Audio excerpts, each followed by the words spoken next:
our friends over at Matchroom and Sky have got the Joshua Molina fight, and notably also perhaps grabbing the headlines is Chisora versus Whyte on the undercard. Did you catch the press conference yesterday?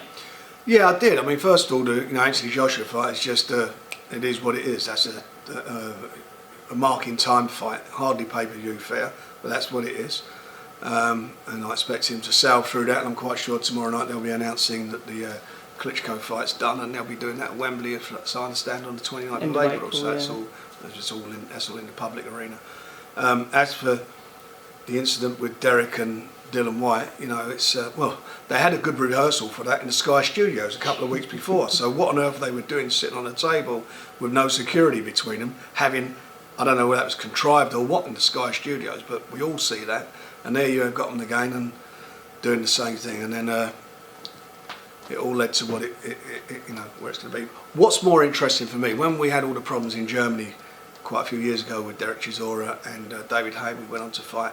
All the quotes from the Matchroom and Sky people, what a disgrace it was. Barry Hearn going on TalkSport and saying, I would not promote anybody who's involved in anything like that. And he's a promoter and he makes money out of filling arenas, but you don't have to act and start rolling around on the floor and fighting to sell tickets. And Eddie Hearn coming out and say, greed and desperation, that's what that's referring to us. And thought I'd have been more respect to the game, but anyone who cares about the sport should not be involved letting that fight go ahead. So seeing it all there again, you heard all the threats, the language, the tables being thrown. I wonder what their view is now. Have they got the same view, or are they just the hypocrites that I believe they are? More importantly is the Boxing Board of Control.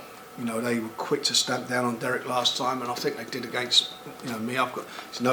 It's no secret, there's no love lost between me and the chairman of the Boxing Board of Control, John Breeze, who was very critical of Derek, and when they took away his licence, because that's what they did,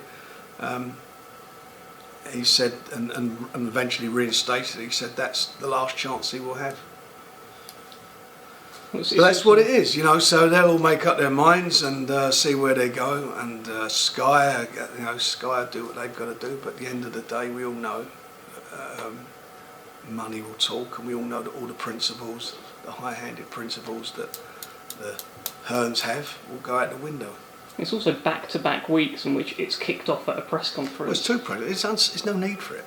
It's unsavoury, it's stupid, and people think that you contrive these things sometimes to sell tickets, and they, obviously that wasn't. I don't believe that was contrived, but you've got two volatile characters like that, and you'd keep them separate. I mean, when we had the press conferences with David Hay and Derek Chisora, the fence, we put something in between. We stopped all that, but you stop it. But it shouldn't happen in the first place. There's no. Let's be honest. There's no. There's no excuse for it at all. But it's happened again, and there you go. But my sort of thing about it is that all the high-handedness and all the high-principle people's views quite a few years ago, I wonder how they're changed now that they're making a few quid out of it. And just back on the Chisora Whyte, do you think the fight's going to go ahead? It's only a couple of days away now, but after all, it all kicked off at the press conference. There was I've got no idea. The Board of Control have got a hearing. Let's see what they do. Yeah. Who knows? I mean, the Board of Control is so inconsistent. We will see. I've got the greatest faith in that side of it. There are other parts of the sport that they regulate quite well, but as regarding disciplinary matters and so forth, sometimes it takes forever. I mean, we're still waiting for our hearing for Chris Eubanks pulling out of a fight that's supposed to have took place. When was it? It's pulled out in September. We're sitting here still without a date, but it's the other side. They jump straight on it, and here they go. So I've got no faith in it. I've got no faith in the leadership of the Boxing Board of Control at all.